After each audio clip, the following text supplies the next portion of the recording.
All right, everybody. Hello, it's Richard Hart. I've got wonderful news for you. In 14 days and 3 minutes and 21 seconds will be the moment at which the next block becomes a snapshot block for Hex. If you haven't seen Hex, go to hex.win. If you like my referral link, you want 10% more coins, you can go to pumpamentals.com. It's like fundamentals, but pumpamentals. We've been waiting for this day for a very, very long time. The audits have found everything they will find bug-wise.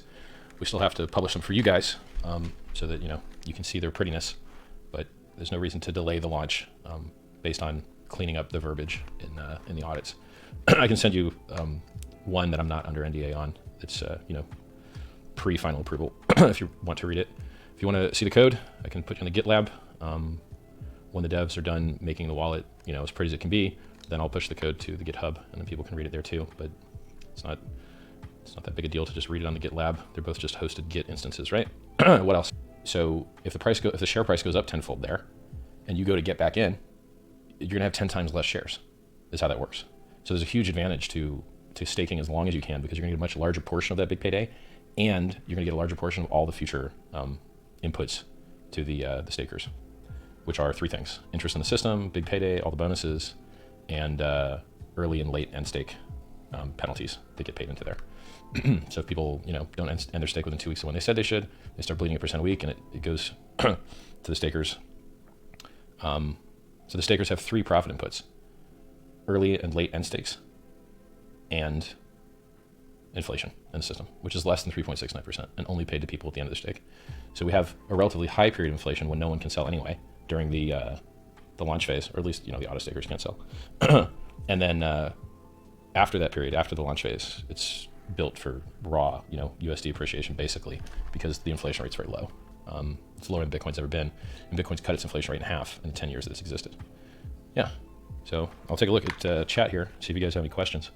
I'm a little bit tired. I didn't really want to do this stream right now, but because I'm traveling, doing constant trade shows and interviews and events, and getting the word out. But I told everyone I'd give them a 14-day warning before the snapshot, and so the list was mailed. Every Telegram channel was hit with the notice.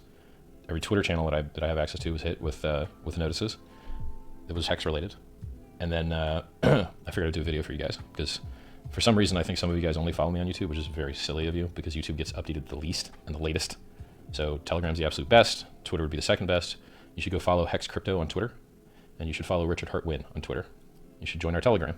You should go to Hex Crypto, t.me/Hex Crypto, and t.me/ I don't know. You could use Strape. You could use Strape charts. You could use Richard's calls. You can message me directly at Richard Hart, no spaces, Hart like the one on your chest, that spelling. Waiting for me to publish YouTube videos, very slow and inefficient and bandwidth intensive. People ask about exchanges. So the other most popular question is, what happens to the ETH that gets sent to the adoption amplifier? Let me refresh your guys' memory. Okay, there's a law in the United States. It's called the Howey test, and it states that if people give money to a common pool with the expectation of profit solely from the work of others, then it is a security. And securities have very specific laws, such as you just can't trade them freely. You can't go into 7-Eleven and buy a security. It's illegal. In order to deal securities, you have to be a securities broker, and there's not that many of them, right? Which is why, you really prefer in crypto to not be a security, if at all possible, so that you can list on all the exchanges that aren't brokerages. They're not stock brokerages. They don't carry securities, but they do carry crypto. And if you want to be on those exchanges, you need to be not a security, right? So how does Hex avoid being a security? Lots of ways, but I'll list 2 of my favorites. One is you do all the work. So it's not an airdrop. No one is giving you something. You're creating your own thing. So when you claim your Hex, you are choosing what code you want to run. You're choosing the code that lives at a contract address. That's your choice. You are using your private keys to perform computation that you're doing. If you're not mining your own block and doing your own computation, you are paying someone else, that's surely not me, because I'm not an Ethereum miner, to do that computation for you. So you are the person you pay is running code that you chose to mint Hex. And no one else can mint those coins for you. Only you can mint them. They're your computation that you are doing, and they're your private keys. And when you end your stake and you have your rewards, you have your interest, only you can mint your rewards. No one else in the world can possibly mint them for you, because you are the only person that has your private key. Now, I guess you could give your private key to someone else and then they can do it for you. But the important point here is that the vast majority of all of the work is you. There's a smart contract. It lives there sitting on the blockchain. It can't do anything unless people run it. If you don't run it, there's no such thing as automatic. It just sits there, right? So it's a truly peer-to-peer network with no person in control. No one can update the contract. There's no secret codes. There's no way to change it. And that's another interesting facet. So solely from the work of others is the language that that very, very clearly makes Hex not security. And we have other things. For instance, since no one can improve the code, well, you can't really be promised work. Like the system is fully functional. There's no promises that any work will be performed no matter what you do. It's agree that there's absolutely no expectation of profit from the work of others wherever possible, because I've never made you any promises, and no one that I'm associated with has ever made you any promises. If you want to invest in security and give your money to someone that goes and invests it for you and shows you return, go ahead and do that. We are not that. We are a peer-to-peer currency that runs on an open source network and doesn't have a central point of failure, right? It's all trustless and auditable and verifiable. So those are my two favorite we are not a security points. There's others. Now, why is it, so when people say, well, what's going to happen to the ETH? Well, it'd be very easy to do what everyone else does and make you big promises. And then your brain would go, big promises, maybe I will get more. And then you're more likely to be a security. It's not guaranteed that you will be, right? But you're getting closer to being one, right? You have to fit all of those principles to be one, and then maybe you're fitting closer into checking the box on one of this. So it's actually much harder to promise you nothing and to tell you you have to expect nothing, you will receive no benefit from it. It's much harder to say that than it is to just make huge promises, right? Because that's what everyone did in 2017. They made huge promises, they raised billions of dollars, and then they didn't really do anything, and they kept the money. So, you could do it that way, or you could do it the more honest, harder way, which is the way that I'm doing it, which is to follow the law and say, you must have no expectations of profit from the work of others, right? If there's going to be profit, it's from the amazing design of the system, which just is what it is, and you're the one running it, or it's because you're doing stuff. It's not because I'm doing stuff. So those are the top two most popular things. I'd love to publish a chart of expected share prices in the future. You can kind of arrive at those and calculate those on your own if you go to stakehex.com, which is a community-made emulation of the contract, and you can stick different variables in there and see what the contract's likely to show as profit. And then whatever the highest profit is for any of those participants that ends a stake during that period, that would become the share price. So the share price is interesting in the system. It's really the first time I invented this share price system. I'm very proud of it. It's funny the way it operates. If you look at the share price system and then you look at the most money anyone ever made, they're equal, because that's how the share price gets set. And so you'll know at any given moment how well somebody did in the system, because you can just look at the share price. And I don't know of any other thing or financial instrument or economic thing in the world where there's a running tally of just who did the best ever ratio. They put in this and they got that much more. I'm unaware of any other thing in the world that kind of real-time tracks that as a metric. And it's really awesome because mathematically it's equivalent to just compounding interest for the early guys, so that longer stakes always outperform shorter stakes, or more specifically that shorter stakes recompounded can never equal the same performance as a longer stake in hex returns. So we have this price chart that just always goes up, and there'll be a huge jump on day 353 because of all those profit inputs. So because of that, it's extremely advantageous to have longer stakes in hex terms. And it's very nice to know that whatever price you paid for a share today, right? So your share price is how many hex you have to lock in order to get a share.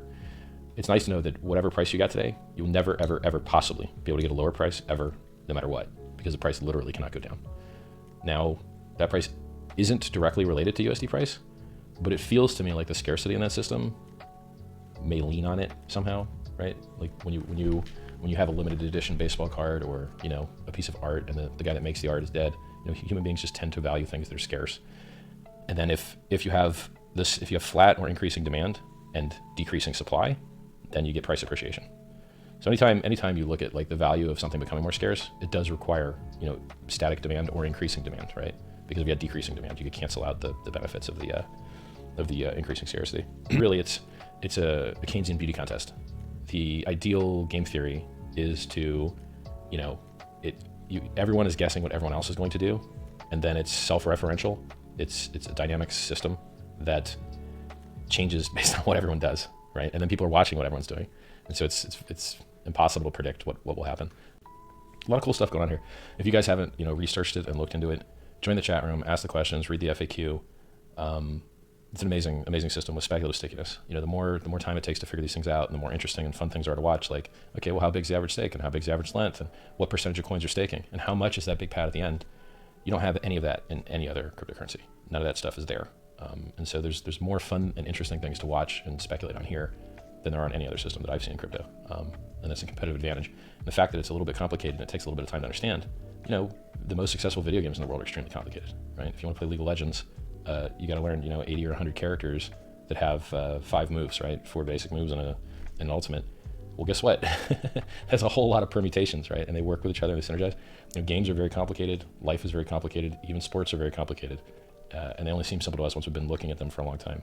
And those two things, sports and games, consume giant swaths of human consciousness and are interesting to look at, which is why people in their free time tend to kind of look at those two things almost more than anything else I can think of, at least, you know, the guys I know. All right, let's go and look at chat here. We've got, so I wrote a whole response to this. Like if you go into t.me/hexcrypto and you type !Howie, it tells you must have no expectations, and here's the Howie test, and you know, here's why this is no security. It tells you all that stuff. If you type !recycle, it tells you, you know, how to detect recycling, how it worked out for the US guys wonderfully. Like, you know, they settled with the SEC, even though they were security, for 0.5% of their raise and got an exemption to be able to continue doing whatever they want. Couldn't possibly work out any better for them. And they did a 40x in a bear market. You're like, what do you want? Like, you know, like they seem to, whatever they did seemed to have worked pretty well. So, you know, there's people complain about this thing, they dream about it, but it's technically not even solvable, right? So like, what are your options? Oh, well, let's lock the Ethereum. Okay. So if a guy's got some Hex and some ETH and you lock his ETH, well, what does he have left to sell? Do you want him to sell Hex? Okay, that seems maybe like a silly idea. You know, maybe he had good plans for that ETH. Maybe he was going to do something nice with that, right? Do you want to restrict him from doing those nice things? Doesn't seem smart to me. And then, you know, loans exist. And so if a guy has an address that has a guaranteed balance, then up to his credit worthiness, he could just get loans of ETH on his ETH that he's going to get, and then use that to pump up the price if he wanted to. So it's not even something that's solvable. It's just something that people complain about and whine about because they think they found something interesting, right? Like the number of people that come into chat and think that they found something interesting, even though we've been for 2 years answering every single possible question, like to the point where they're copy pasta now, where we have triggers and hotkeys that anyone in chat could call to answer their question. But they think that they found something exciting and special because they just now got there, right? It's like, hey guys, I just discovered this and I'm here to fix everything. Like, well, you are number 75 that has the exact same thing that they just said. And here's the well-written answer that we've given you. Now here's what I've run into that's a problem. When you give the copy pasta response to these people, they're too stupid to read it. They just don't understand that it was custom tailored, designed specifically for them. They just think, it's copy pasta, I'm not gonna read it. And it sucks so bad to have to line by line type it out to them so their little brains can absorb the answers that were already written specifically for them, right? So I wish there was some way to put some type of brain opening, like really you actually have to read every line of this. It's been condensed and well written to address every question that you have. You know, I wish there was some way I could get their brains to open instead of just hitting with a copy pasta and they just ignore it. They're like, well, text, can't handle it. Give me my props or whatever. Like that part kills me, which is why, you know, I think a lot of founders, at some point, they stop participating in the communities, right? They only talk to other big guys. You know, right now, if you message me, I'm gonna answer. If you talk to me in chat, I'm gonna answer. But a year from now, I don't know, man. Maybe I get fatigued answering the same stupid questions a million times in a row. Maybe someone else can do that, right? That seems to be what founders tend to do. We'll see how that works out. So those are the top 3 hard questions, I guess. Where does ETH go? Don't worry about it. You ain't getting it back. There ain't no benefit for you, okay? Howie test, no benefit. Ain't your money. Don't worry about what happens to it. What else? Dump on day 353? Nope. The last free claim with auto stake happens at day 350, and so you're at day 701 that guy can dump, right? And usually growth is exponential. You get more users later than you get earlier, usually if the project's successful, which means that the majority of the dumping happens later, not earlier, because you have your like least public awareness ever at launch, usually, right? More people know about Bitcoin now than they did at launch. More people know about Ethereum now than they did at launch. I believe it's very likely that more people know about Hex a year from now or 2 years from now than they do at launch. What else? Recycle, dump, Howie. Those are our 3 triggers we got there for those frequently asked questions. Yeah, probably add them to the FAQ at some point. But I'd rather, like right now, I'd rather do walkthroughs on the AA system and maybe mobile wallets and maybe how to like onboard as if someone that's never touched crypto before. Like, how do I get Ethereum? How do I get Bitcoin? Right? I'd rather make videos like that than even update the FAQ, because I look at how many people hit the FAQ versus hit the main page, and it's a very small percent of people actually get from the main page to the FAQ for some reason. Low attention spans, I guess.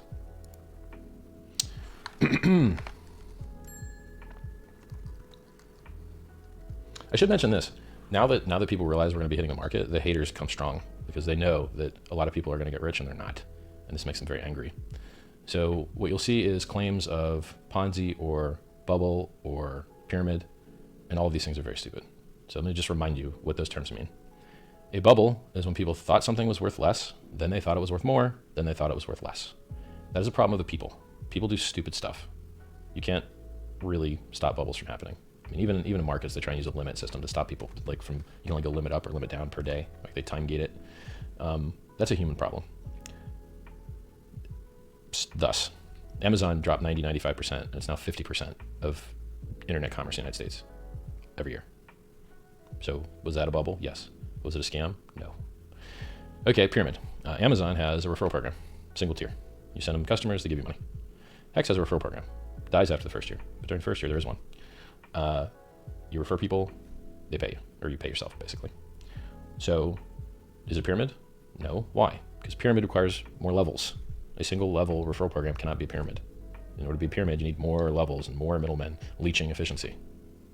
Hex is not a pyramid. Since Hex doesn't have price yet, it's not a bubble. And since Hex can't make promises that it can't meet because it mints the thing it owes you, it's not a Ponzi. Ponzi's fail because they're fraudulent, because they promise returns they can't pay. Hex doesn't make promises it can't pay. Whatever Hex owes you, it mints the reward to you. So unless there's some weird error or flaw in the world, or the audits miss something, which is unlikely, then it can always give you what's owed, right? And the further thing is, like, assuming that it has its own objective identity and gives or anything, that's not even an accurate representation of what it is, because it's just code, right? People run the code. And so if you run the code, the math states that if you started with a little and then you staked for a while, well, now you're going to get more, right? Well, I'm just describing the mathematics that's in the code that you're choosing to run. So it's a little bit misleading to say that it owes you something when you owe yourself something. You're the one running the code, right? You're the one that can mint your own rewards. No one else can mint your rewards for you. Only you with your private key can do it. Sorry, I'm tired. Like usually I'd be way more psyched and spicy and vibrant because I've been waiting for this day for a long time. But I'm jet lagged, and these events are energy consuming. I just got back from Singapore doing a bunch of talks. What else? Yeah. Do your own research. If you can't figure out what 0.00000 UTC time is, Google it. So just Google December 2nd, 00:00 space UTC space in wherever you live, right? And then Google should do the math for you and tell you what time it is there. It's your responsibility. If you don't have your coins where they need to be when you need to have them there, that's on you.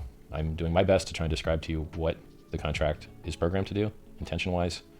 You need to make sure that you actually make that contract do what you want it to do, and perform the behaviors that you need to in order to get maximum performance. That's on you. I try and help. I try and say nice things to help you along. But if you don't know what time it is where you live, I can't help you. If you don't know how to use a computer, probably not going to be able to help you. If your internet access goes down, that actually shouldn't matter, because your coins aren't actually held in your wallet. Your keys are held in your wallet. Your coins are held in the blockchain, and the blockchain is a distributed immutable ledger, immutable lol.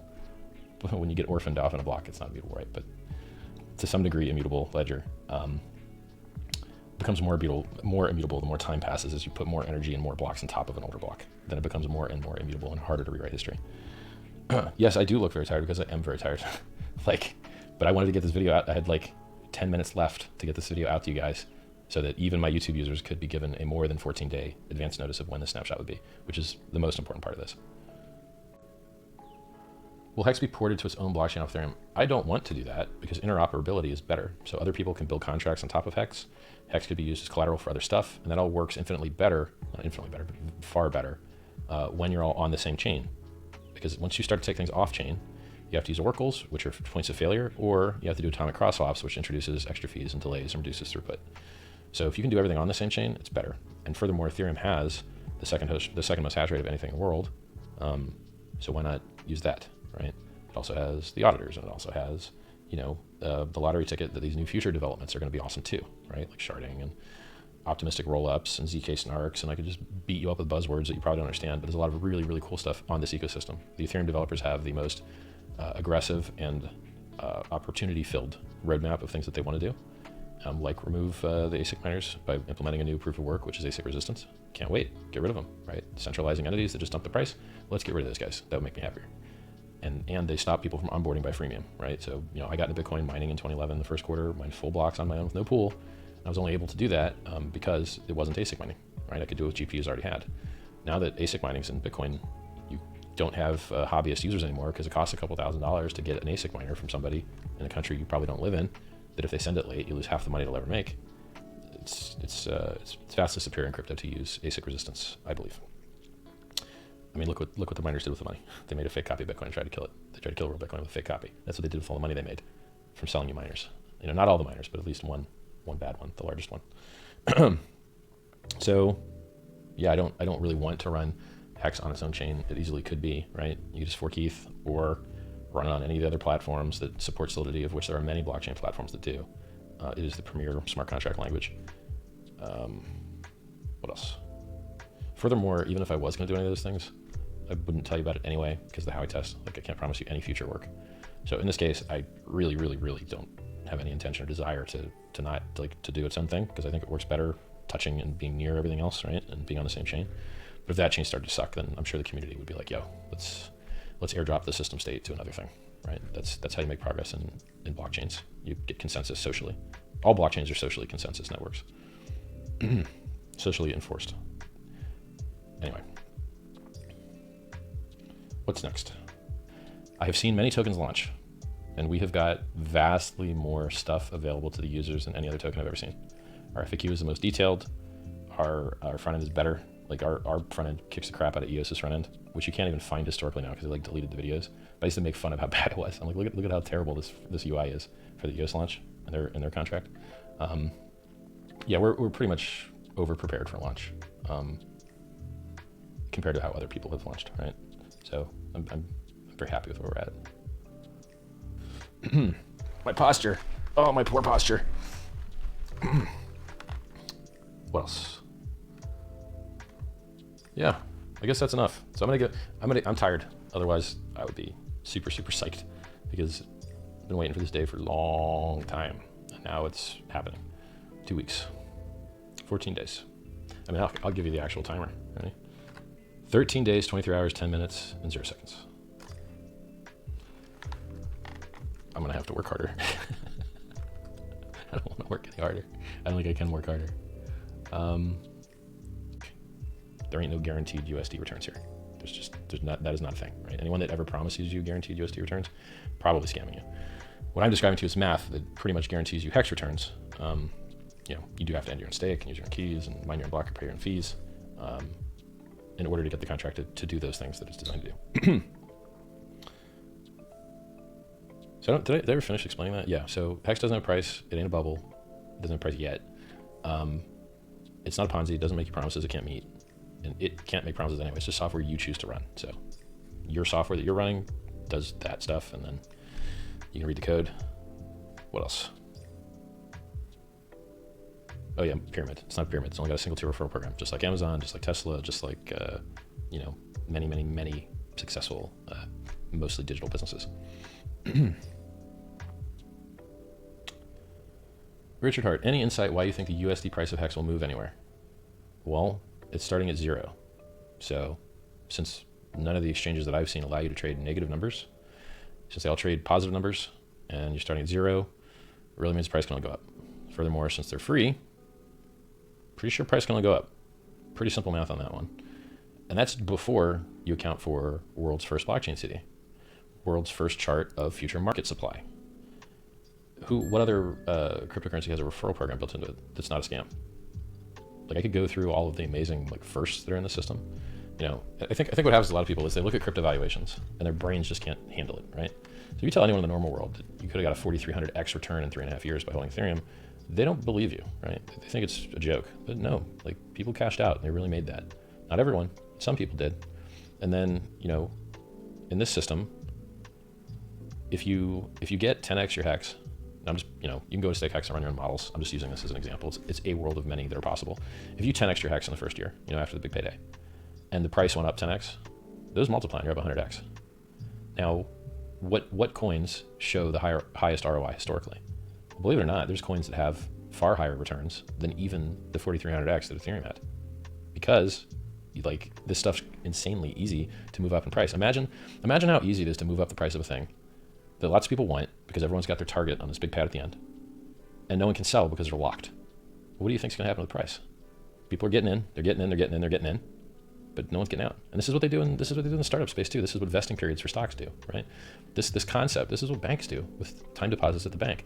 This concept of locking up your money and getting more interest that you lock longer, it is a vital requirement. It holds $7.2 trillion of economic energy in the United States and China alone, many more trillions in the rest of the world. Well, someone has to build that, right? Someone has to build the peer-to-peer, audited, trustless time deposit system to, disrupt and replace and improve the existing system. Well, we did that, right? And it addresses a larger market than Bitcoin does, and it does everything Bitcoin does better, except for liquidity. Bitcoin has more liquidity. New token doesn't have as much liquidity, right? And Bitcoin has more retail adoption. Now, its retail adoption is pitiful. Now, I saw a website that listed how many places you could spend your Bitcoin, and now that Bitcoin's been around 10 years, they've got 800 places. 800. Yeah, 800. Not 8,000, not 80,000, not 800,000, not 8 million. 800. That's pitiful and sad. But it's still more than Hex will launch with, right? Because it's new. So it takes time to build those things up. More secure, more resistant to inflation bugs, of which Bitcoin has had two. One executed and needed to roll the chain back. One avoided because a Bitcoin Cash developer found it. Fees are lower. What else? Like, if you think Bitcoin deserves to have the price it does, well, this does a lot of things better than Bitcoin does. A lot, right? Well, like, shouldn't it have a pretty cool value too then, right? Like, if it does so many things as well or better than Bitcoin, shouldn't the market kind of reward that? And then, like, look at how many memes our guys make, and look at how popular our chat room is. You go into the Bitcoin chat rooms, dead, right? So now I still like Bitcoin, and we're still only giving free coins to Bitcoin holders. But this concept that, like, it's incapable to improve upon it, or that you can't, there's some magic that you have to use to justify the value of your currency. Whatever reasons that all of the other top 100 currencies or top 10 currencies, we're targeting being number one, the most valuable cryptocurrency. That is what this is designed to do. And it's meant to do more than that. It's meant to not only become the number one cryptocurrency market cap wise, but also start to onboard millions of users from the real world. That's what it is designed to do, right? That's its design intention. If you can't understand why any of those other coins made the top 10 and you miss those boats, well, it's probably hard for you to understand why this would do the same, right? People take their worldview and they say, oh, well, I only care about this, but the market cares about something else, right? Like, I've never owned Tether in my life. However, Tether does more volume and transactions on exchanges than any other cryptocurrency in history. So the market wants something that is hard for me to understand. And I have to have the humility to respect the market's wishes. If you want the market to buy something that you design, you have to respect what the market wants, right? Now, I like anonymity, but the market doesn't really seem to care that much. Or Monero would probably be worth more than Bitcoin. Trustless, fights A6, forks out the A6 all the time, has actual anonymity built into it. Is it worth more than Bitcoin? No. Okay. Well, apparently people don't care about anonymity as much as I do, right? I own like less than $100 of Ethereum, and I own less than $100 of Monero. So when I tell you that I like these things, it doesn't mean that I believe that their price is going to outperform other things. Good technology. Bitcoin's technology has got nothing but better. However, the price still dropped 85%. So what about that good technology then, right? It's only tangentially kind of related to the price. So yeah, like, if you don't understand why the other top 10 coins are top 10, then when I tell you why this is likely to go there, in my opinion, right? Or at least it was designed to do so, you're not going to understand how that was arrived at, right? Because you didn't understand any of the other ones. You might not even know what the top 10 coins are. If you don't know what the top 10 market cap coins are, you pretty much shouldn't be speculating. Like, you're unqualified. You don't know anything about the industry that you're in, about the market that you're in. You don't know about the customers that you're trying to serve. Any other questions here? Let's take a look. If the snapshot is December 2nd, then, so if we have our snapshot a day before we actually launch the contract. So the real launch of the contract, when you can actually join the adoption amplifier, it's going to be December 3rd. I'm reading these comments, which are much better than normal. Like, pretty happy with the level of comments here. And people are actually saying intelligent things in chat. This is like a miracle. I like it.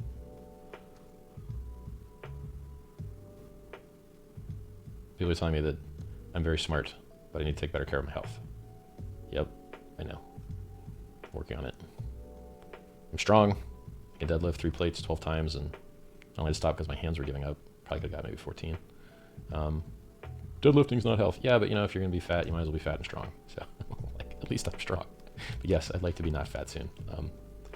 We'll see how dieting without cardio goes until maybe after Hex launches, and then maybe I can do some cardio in there. If I start doing cardio heavy, I end up going to sleep an hour or two earlier every day. It just nukes my body's energy more, and I would rather not sleep an extra hour or two a day or be awake less. So I should mention to you guys, there's 50 imposters of me on Twitter, and I don't even know if they're banning them. Like, should they ban some? Maybe they don't ban them all. I can't keep track anymore. Don't send me Bitcoin ever. I'm not messaging you on Telegram. I'm never asking you for money, right? So don't give people to money that direct message you asking for it. They're impersonating me or someone else. Always verify who you're talking to is really who you think you're talking to by reaching out to them on a side channel that you know is really under the control and exclusive access to the person that you want to reach, right? And this includes anyone. Like if an FBI agent comes up to you and gives you his card, that does not mean he's an FBI agent. You're getting a prank pulled on you. And this happens. Like people pull pranks on each other, particularly rich people, because they have time and resources. So then once you get the card, right, where does it say he works? Go look up in the phone book where he works and then call the number on that thing, right? Because you know he didn't fake the phone book, right? If you did fake the phone book, man, you're in a whole nother world of pranking. Like, you'll print a fake phone book and put it near you. People don't even know what a phone book is anymore, so maybe that's not the best analogy. Yes, when I was growing up, we had not the internet, no internet, and we had a big book that had everyone's phone numbers in it, a name, and that's how you found people. I never thought I'd be given that lesson. Everyone tells me to do carnivore and intermittent fasting. Yes, I know. I'm very aware. And then the vegan squad says go vegan. I know. I get it. I've lost 50 pounds 2 different ways. One with lots of exercise, one with extreme calorie restriction. I can do it. I'll get around to it. Is the code closed sourced? Okay. Ethereum is open source. The Hex contract is not open source. It's viewable, it's auditable, it's verifiable. It's all those things. But you are not licensed or allowed to make a copy of it to go build a competing thing. There's no advantage to anyone in the Hex ecosystem for people knocking it off, right? Same with the logo. The logo is not open source either. So you're not allowed to copy it and do stuff with it. Now, sometimes people message me and they say, hey, can I do this or that? And I'll say, sure, but I can take that permission back, right? And that's what I explain to them. I tell them the specific circumstances under which I'm okay with them using the logo. Chances are that if it's a good and wholesome thing that benefits the ecosystem, that I'm going to be okay with it. Ask, right? Ask me. What else? Somebody says, I remember the phone book. Great content, smart and stimulating. If you're stimulated by this, man, you should watch one when I'm awake. It's even more fabulous. I wear some extra jewelry today just because. So I got this sick rose gold, white gold, yellow gold bracelet with white, blue, and yellow diamonds that I've just never worn on stream for some reason.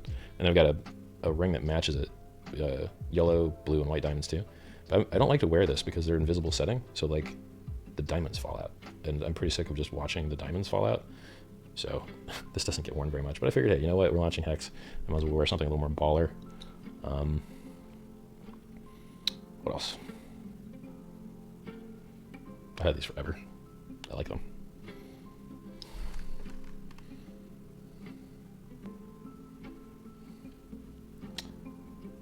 I believe with the adoption of Hex CDs after 1 year, when you decide to spend the Hex buying things. Yeah, well, I mean, that's up to the community, right? So I'm okay with if people want to use Hex for transactions because the fees are quite affordable and the contracts are audited and you have, more security storing value there than other places. That's cool. I support that. If people just want to use it as a store value and use it as a place to get, mad gains, I'm okay with that too. And then if you want to transfer it into something else that you like better transactionally, go ahead, right? I'm okay with both realities. In my opinion, I care about maximum ROI price appreciation. And for price appreciation, you want people to buy and hold and not sell. And transactions doesn't actually help that much because in transactions, you buy it, you send it, and then they sell it. And then the price went up and then it went down. Well, and then unless people just hold like a float or there's so much of that going on that it creates a virtual float through latency, it doesn't move the price as much as you want, right? That's why processing companies like PayPal, MasterCard, Visa are not worth trillions. They're worth billions. But a cryptocurrency could be worth trillions, right? Like the cryptocurrency market cap was over $1 trillion, I believe. So the cryptocurrency market cap was worth more than Visa, MasterCard, and PayPal put together for a while. Well, that's neat, right? I would like to see people buy and hold and store their value there and keep it there forever and give it to their kids, right? There's definitely not as much price appreciation potential in a processing network where people buy and then sell as there is in a thing that people buy and don't sell. Buying and not selling is worth so much more. Like buying and holding is worth so much more than buying and selling, right? Because buying and holding doesn't have a sell event. It's only push price back down. But buying and selling has a buy and a sell, and then the sell pushes the price back down. So there's not actually as much upside price-wise to all this. Oh, I want to use it to buy stuff. You know, can you use your Berkshire Hathaway stock to buy stuff? Can you buy coffee with the Berkshire Hathaway stock? Can you buy coffee or cars or anything with any stock of any company? Apple stock. Can you buy coffee with Apple stock? No. Amazon stock? No. Okay. But how's the price on that? Amazing. But you can't buy coffee with it. But people are just so stupid. They don't understand these things. There's a lot of people that are in crypto that are so much smarter than the people that they're used to being around, but still so very stupid compared to what they could be, right? Like, I'm telling you things that are obviously true when you think about them, but for some reason people just don't think about them. You would have done, if you weren't in crypto and you wanted highest possible fiat gains, perhaps Amazon and Apple stocks and Microsoft stock and, you know, Starbucks stock, maybe those stocks were the highest gains available, right? That you could actually get marketed and maybe get onboarded to. Well, you can't buy coffee with any of those things. So the other highest appreciating assets that have existed outside of crypto that were well marketed and you could have actually got on board to, you can't buy coffee with them. So why would anyone think that in order for this other thing to go up in value, that you would need to be able to buy coffee for it? You can't. And then even Bitcoin itself disproves that. Bitcoin went from nothing to 20,000 a coin, and you can't buy coffee with it anywhere. So, like, I don't understand this fetish that people have with, you know, needing the thing that's already the highest appreciating thing in the world to also handle their coffee. And I don't even drink coffee, so I don't drink coffee, I don't drink alcohol, and I can't get the coffee buying meme. It's silly. It's just like gold, right? Can't buy coffee with gold either. Price went up 30% this year. Figure it out, guys. Figure it out. It's not like, you know what? The things that you can buy coffee with, they didn't go up 30%. Did Visa go up 30% this year? So what the fuck is wrong with you guys? Like, open your minds, open your brains. I don't get it. Like, Richard, without, so stupid. So this is what I mean about the internet, right? People think that they're smart, but they're not smart. So here's this question. Richard, without all due respect, you did not answer my question. Now, it's like technically that double negative means with no due respect, which means disrespectfully. He says I didn't answer his question, but I don't remember your random handles question, bro. What did you ask me?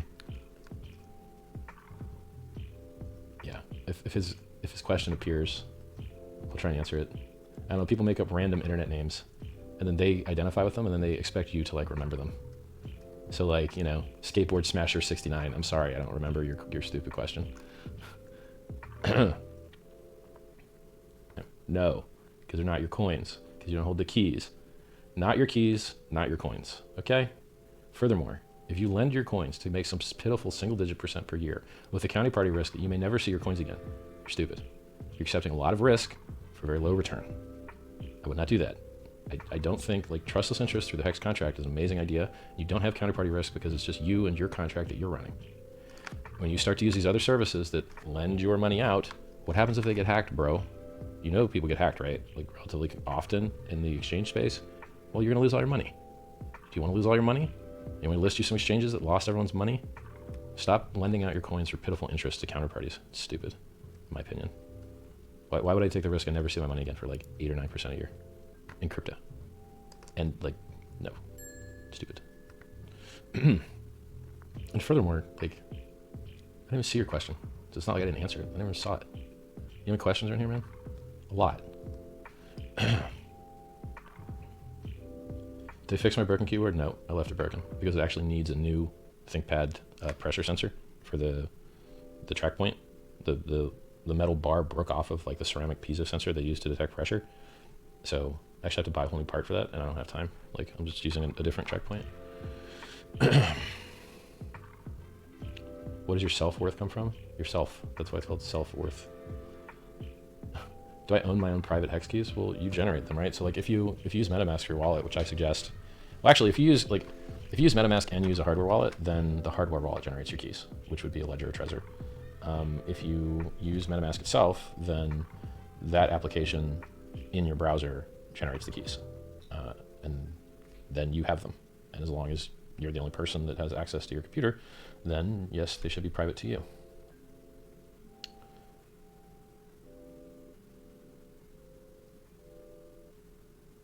Someone asked, why is it so hard for people to get that BTC must not be in a custodial account to free claim? Probably because they don't know what the word custodial means even. Like, think about how stupid the average person is and realize that half of people is stupider than that, which is why that guy got to be average. Now this assumes like an even distribution left and right of the bell curve, which I believe is accurate for intelligence. If you don't understand statistics, you're not going to understand bell curves and distribution shapes. Should the people you call dumb and stupid buy Hex? Yeah, probably more than anyone. Yeah, I think that sounds like a great idea. You know, look, I'm not a financial advisor. I do give opinions on what I think markets will do because I believe in free speech, and I seem to be qualified to do it. I have a very good track record. You know, what you do, what you buy, what you don't buy, that's up to you. I can tell you that this is designed to be the highest appreciating thing that's ever existed in the history of man. And it's founded by a guy who, you know, is a serial entrepreneur, wrote a couple self-help books. You can download them from t.me/scivive. You know, had his own 115-point marketing company, founded from scratch. It has 100,000 followers across YouTube and Twitter. Like, if you, I like this thing. I like me, I like this thing. I think it's awesome. If you want to buy something that's awesome, I would definitely take a look at this. So someone says, forgive me if this is answered already. As far as I know, at some point in time, you need to share your private key to benefit from the fork. No. No, you do not. You do not need to share your private key with anyone ever at all. Your private key never even has to touch the internet ever at all. The only thing your private key does is let you sign a signature, which you can do offline. That's all it does. And then you can copy paste that signature or write it, put it on a USB stick, whatever you want, move it over to a computer that does have internet access, and then submit it with your couple pennies of ETH or mine your own block. And then you're claimed and you minted your own coins, right? You don't have to install weird software that can steal your keys. None of that crap. Don't install weird software. Don't send your private keys anywhere ever, right? If you've already got a wallet, it's already got private keys in it, you never even have to see them. Never even have to look at them, right? They're already in your wallet. You choose which address you want to sign from, you copy paste a statement and you click sign, you're done, right? So there's none of that crap. I believe in secure, right? If you want total anonymity, you want to leave as anonymous as you entered, right? Like the server that we're running, it doesn't even log anything. There's no logs, just HTML currently, right? There's no like, I can't go in and be like, yo, give me all the IP addresses of the people who access the thing. It's not even an option. It's on AWS. I'm unaware of some place I can click to even get that information. Maybe AWS has it.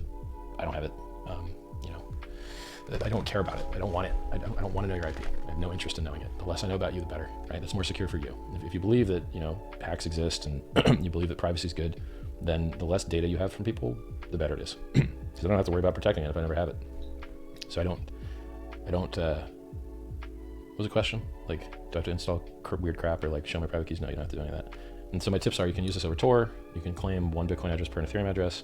And then you're not like mixing anything together. And even if someone were trying to log your IP, they wouldn't know it because you're using Tor. So you're just as anonymous as you started, right? There's some BTC addresses over here, there's some balances. And now there's some hex addresses over here that have balances. Cool, right? Now, one by one, someone could see that this did claim that because you have to have that for auditing. That's how you know nobody got any free coins, right?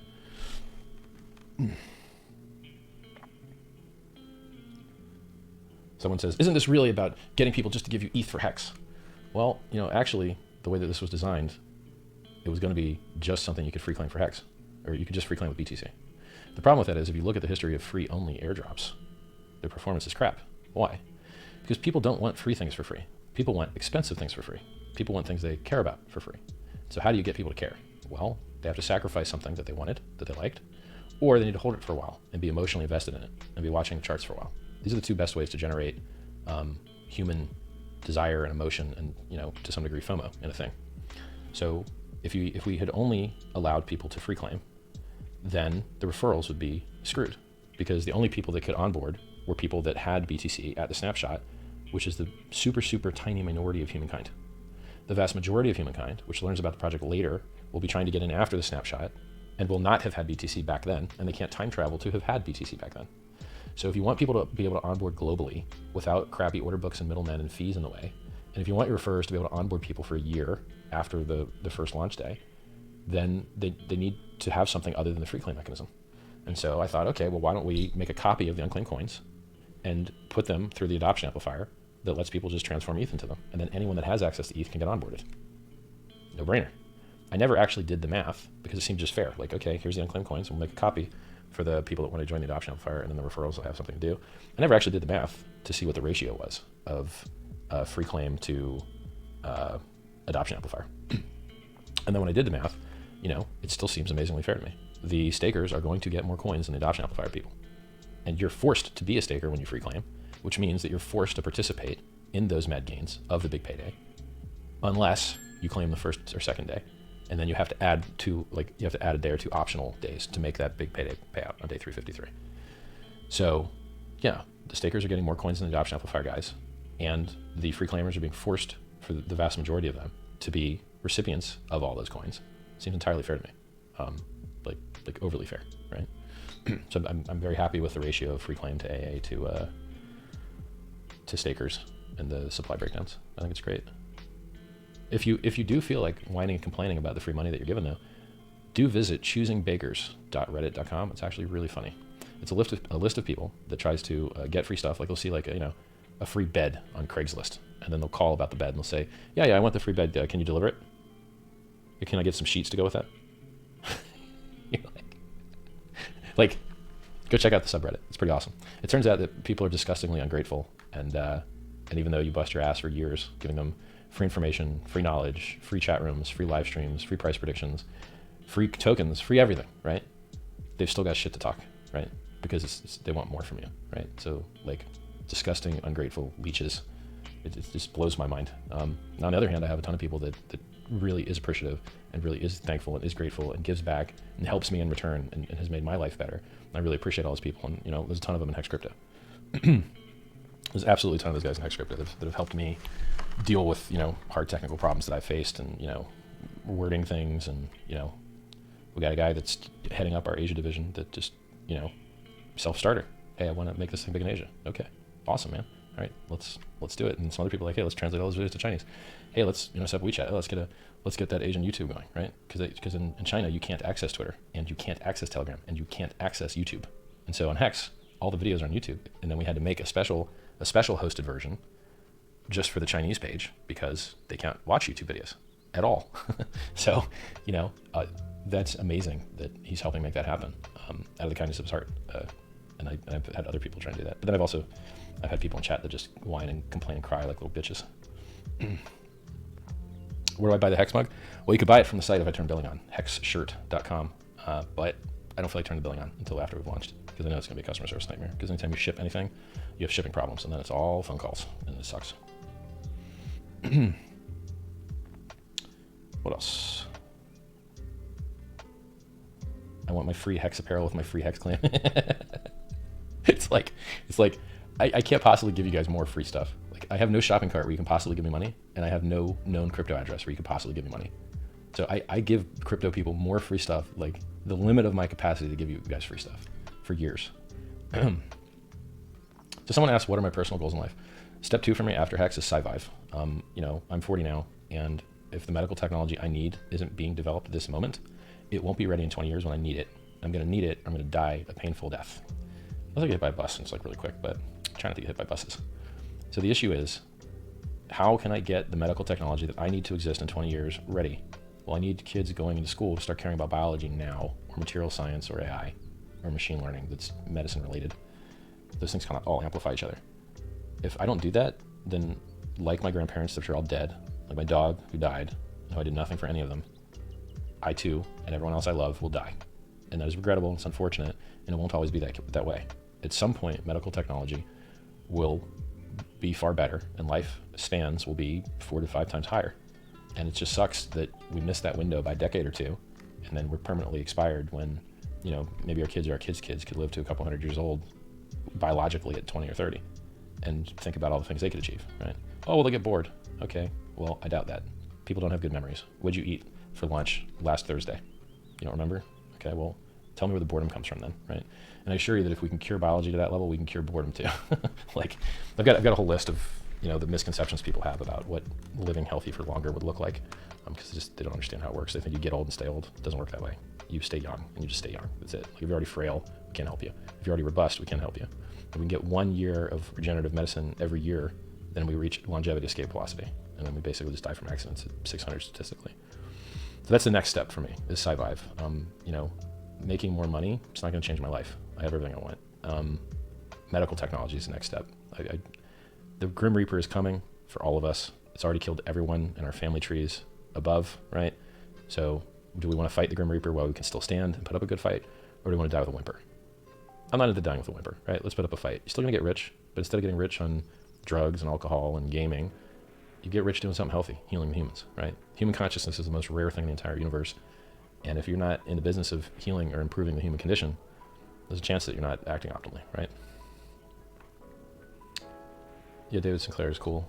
I like his stuff. I'd be interested in taking metformin or MNM, I believe is the new molecule, which he's happy about. That is my next focus. So after Hex, Survive, how to survive through science, and popularize a movement of people investing in their own excellence, their own biological excellence. That's where it's at. Somebody says we all die someday. Well, okay, yeah, and? So, we all eat sandwiches. We all fart. Like, and? So is that some excuse to have less desire? Like you want less out of your life? Because, what? Like it'll suck one day, so let's make it suck now? Is that the idea?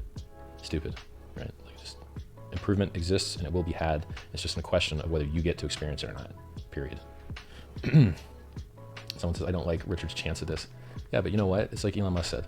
If you wanted to have a new business and you want to have a high likelihood of failure, go start a space rocket company and compete with the people that are like defense contractors.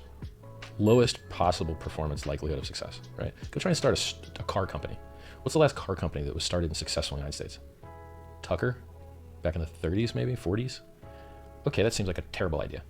But the two things are so important that even if your likelihood of failure is 99%, you still have to do them because they're the best thing you can do with your money and your time anyway, because they might work. Now, both of those companies were this close to failing, right? They had enough money for one last rocket launch and it had to work. And if it didn't work, they were going out of business. They got lucky and it worked, right? Same with Tesla. He needed to refi and like refinance his loan to keep the company going. He'd already tapped out all of his funds. And at the last moment, it came through, right? So just the same way that Elon Musk has revolutionized rockets and revolutionized cars with the quickest, safest four-door car that's ever existed in the history of mankind. Oh, I don't like his rebate. Whatever. It's the quickest, safest car that's ever existed in the history of mankind. And soon they'll also have the quickest, safest sedan two-door car that's ever existed in mankind, right? With the Roadster. If that's not enough for you, shut up. You're player-hating little bitch. You're just a little hater, right? Reward the man for the excellence. He sleeps in the fucking factory. Reward him. He deserves it, right? These people, they have so little in their life, they can't create anything. The only way they can attempt to feel important is by tearing you down.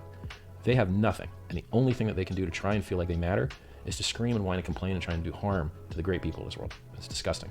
If you want to find greatness in this world, you need to build something. You need to do something with your time that you can be proud of. I just had some guy going through Reddit and just like posting garbage on every like thread related to me. And I guess he doesn't understand that like when you post on Reddit, it's public, I guess, like so you can see his personal post history. So this guy, so first I just like report him for harassment and then like ban him from every chat that I control. But I don't control all of them, right? So there's still crap left on things, or chats I don't control, right? Subreddits. So you go through his post history and it's like, I hate Richard, right? No family, no friends, fat, loser, just hilarious, right? And then no girlfriend was on there too, I think. And then so you go through, like you click his post history, right? And then you see that it's like, okay, he hates me. And then he just posts on porn comments, like on porn subreddits, like says like naughty things to the girls or whatever. But he's really just talking like a photo, right? It's like some other guy uploaded a photo, a sexy photo, and then he's talking to the photos like it's a real girl. And then you scroll down more and he's like all into some crap coin and it's like gone to zero or whatever. And then you scroll down farther, you're just like looking at the, like you're watching, did it just drop? Okay. So anyway, like, I just thought I'd tell you that story. That if you find a troll on the internet, you actually look at their like post history and look at how their life has been going. It's truly funny how bad some people's lives can be. Negative Nellies. Someone says, why don't you just say that the ETH in the AA goes directly to you, Richard? That's the honest answer, isn't it? Isn't that correct? Dude, I don't even know what the address is going to be. And I don't know who will hold the keys to it. So since I don't know, even if I would tell you, I can't. This concept that you can own an address doesn't make any sense, by the way. There's no owning an address. There's people that have the keys, and there's people that don't. Does that mean they own it? Well, I don't think so, because if I copy paste my keys to 10 people, do they all own 10 times the money now? Or is it a race, and whoever like claims it first owned it? And then what if one of them copies it and moves it on their own? Do more people own it now? The concept of like owning an address, it doesn't really make sense. So, yeah. I don't know I don't know who's going to hold the keys to the address or what the address will be yet. So sorry, bro. And when I do know those things, I probably won't tell you anything about them anyway, because you're not going to receive any benefit from those funds anyway. So why do you care? When you go to Starbucks and you buy coffee, do you like AML KYC them and be like, yo, where's my money going? I'm gonna need some proof on that. Is this going, which coffee bean places are you giving this money to? Like, you either send ETH to the AA or you don't. That's up to you. You can't expect any like profit from the work of others from doing so. If you want to consider it a donation to an unknown entity, go ahead. If you want to consider it, I don't care what you consider it, as long as you don't expect any benefit from it. Someone says I look very happy today. I imagine I look dead tired. That's what I think. Richard, is the AA lobby completely transparent and part of a smart contract? Yes. Or is this bucket construction centralized? No. So when you're a Bitcoin miner, you mint your own coins. Period. No one hands them to you. You mint them yourself. You brute force a hash of a nonce, which is like a number of an input, and then if it has as many leading zeros as required by the difficulty requirement, then those coins that you minted are recognized by the network as valid. So you mint your own rewards. Hex is the same way.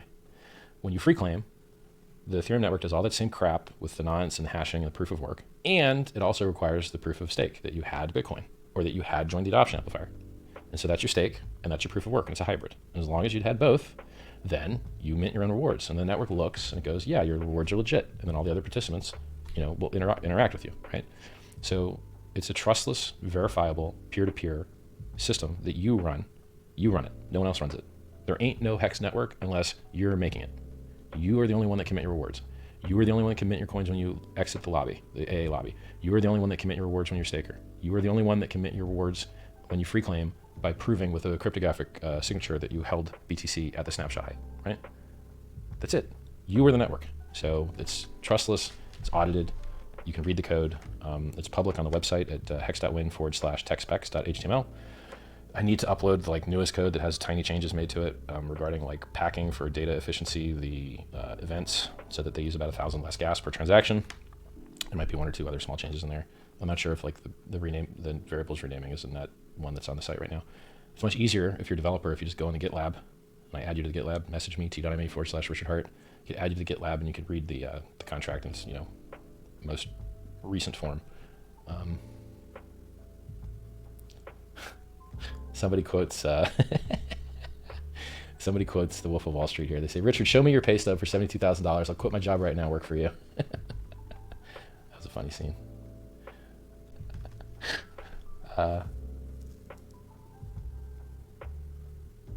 By the way, do you guys know how easy it would be to make you big promises as to what that ETH could do? It would be the easiest thing in the world. It's hard to not make you promises. That's the hard road, and that's the road that I'm taking. Why would Richard care about Hex after he gets all your ETH? Well, I don't know. Well, let's see what happened to EOS. How's their price doing? Pretty good. We'll explain that. They sold $4.2 billion of Ether, and they've got, 100,000 Bitcoin in the Block 1 company. Seemed to work out for them. Well, what about every other crypto founder? Why do they still hold giant bags of their coins? This concept that crypto founders dump all their bags and move on to the next thing, it sounds fun, it's nice, and it's fun to meme about. But historically, it looks to be pretty rare. Vitalik still got a big ass bag of ETH and is working 100% hard on it, right? Satoshi hasn't even sold a coin, so he didn't dump. So who are these founders of top 10 cryptos that are just dumping their shit into the ground and disappearing? It's a fun meme, right? It's a fun story to tell. I can think of one guy. Starts with light, ends with coin, that appears to divest fully from time to time. But of the other top 10 coins, I don't know of any other founders that have fully divested. It's just not a thing. And furthermore, since this project is meant to not expect any work from me anyway, then what do you care, right? You're not supposed to expect anything from me anyway. So whether I get hit by a bus or, I get abducted by aliens, who cares? The smart contract doesn't live or die by me. It's trustless code that lives on a blockchain that doesn't have any secret codes, right? All the functions are public. So there's no extra ability to do things in the system that the public doesn't have. I'm not into that. I might save that for my 60s or something. See, in my belief, psychedelics are a risk to reward ratio. There's a chance that you improve yourself, but there's a chance that you degrade yourself. And so the question is, are you already very happy with where you're at? And if you are already very happy with where you're at, then it reduces the amount of extra happy you can get. And so I'm not willing to risk what I am for a low percentage chance of becoming a slightly better me, and maybe a low percentage chance of becoming a worse me, right? So I'm not into the psychedelic thing. A lot of other people are. Congrats. I hope it works out for you.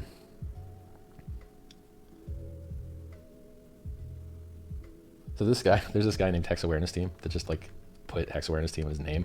There's no relationship to the project whatsoever, but he's talking about it like everywhere. And so it's like people ask me like if he's related to the team, and I'm always like, no. Like, why would you think that? Is he on the team list on the website? But good job shilling, bro. Like, shill it up, man. Become a shillionaire. Did people say do LSD? It's life changing. I bet it is. I bet it makes you think your life has been changed. Just like learning speedreading makes you think you read faster. But then when you test people, they're not actually any faster. And then when I look at like the quality of life components that I care about, like how productive are you? For me, the people that I know that are into LSD, they become less productive, right? So like I did an interview with an AI guy named Ben Gertzel at this last conference in Singapore a day or two ago, and I'm going to publish it soon, I believe, because we talked about longevity and AI, and we didn't really talk about crypto much, which is if I get the opportunity to talk about not crypto, that's pretty fabulous because I have enough crypto going on. So I mean, he seemed stoned off his ass to me, and I think if he were sharper and less tutti frutti, dreamy stuff, that he would be more effective.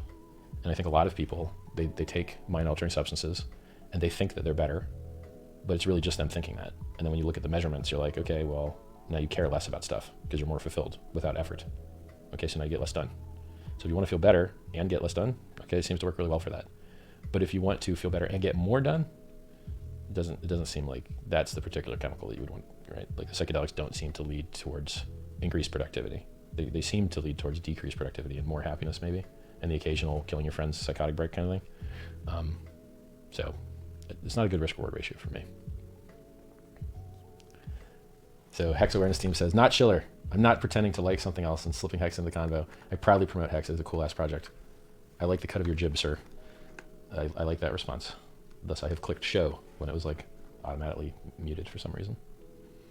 Someone says, allows you to see geometry and open your mind, especially with microdosing. Well, actually, in my research, microdosing appears to not actually have any effect at all, other than placebo, and allows you to see geometry. I already see geometry, dude. See, like, look at that comment, right? So he thinks there's value in seeing geometry. Hex, I'm wearing geometry, bro. I bet I'm wearing more geometry than you with no LSD. And I love it, it's great, but like, it doesn't unlock doors. It's not a key, right? It's just a shape. So you have like a shape fetish now. So you took a drug and your love of shapes now.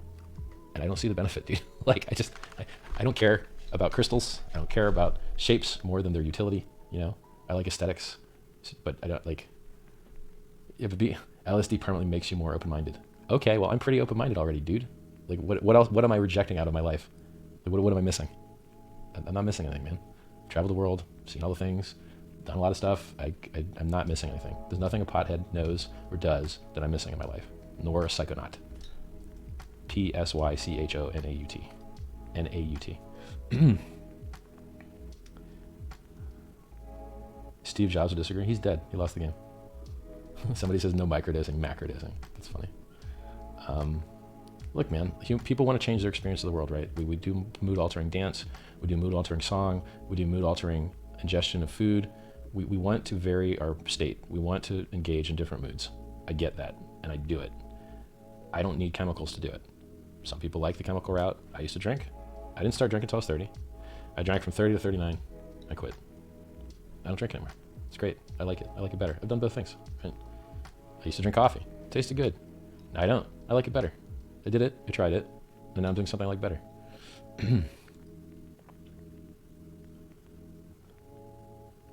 All right. So in summary, you guys have the opportunity now to get in on something at the ground floor. I remember back when I first started mining Bitcoin, getting 50 block rewards for just letting it run an EXE on my computer. No pool, direct, me and the Bitcoin network. I have mined blocks that are in the network and will be there forever, right? I had that opportunity because I was in early. Imagine the guys that bought Bitcoin at $1 and they held it. They had the opportunity to sell it $20,000 less than 10 years later. That's amazing. So the fact that you now have the opportunity to get into something that can do a lot of things better than Bitcoin, that has so many things going for it, great community engagement, we'll call it 18,000. There's no money that's been spent on marketing, not a single dollar, nothing. No banner ads, no cost per click, nothing. That's what we've gotten with no marketing budget at all. Meme guys making great memes. Shill guys shilling excellently. Branding, slogans, stake it till you make it. If you're giving programmable money, the first program should be interest. Trustless interest. Shillionaire, Pumpamentals, Hex, Gox Me Not, Truth Engine, Adoption Amplifier. The slogans and branding and imagery is top tier in the system. A name that you can't misspell, Hex. And if you do misspell it, you're gonna get my ref link. So if you decide to type HECKS.win, yeah, you're gonna get my ref link. The system's amazing. And to me, it feels like buying Bitcoin at $1. That's the opportunity it feels like to me. It could be a once in a lifetime thing. This really could be the highest appreciating asset that has ever existed in the history of mankind. This was designed to do. I'm extremely impressed. We attack a larger market with more security, with better Pumpamentals, with better virality. There's so many good things here. So tell your friends, get your private keys into your wallets if you're a BTC holder.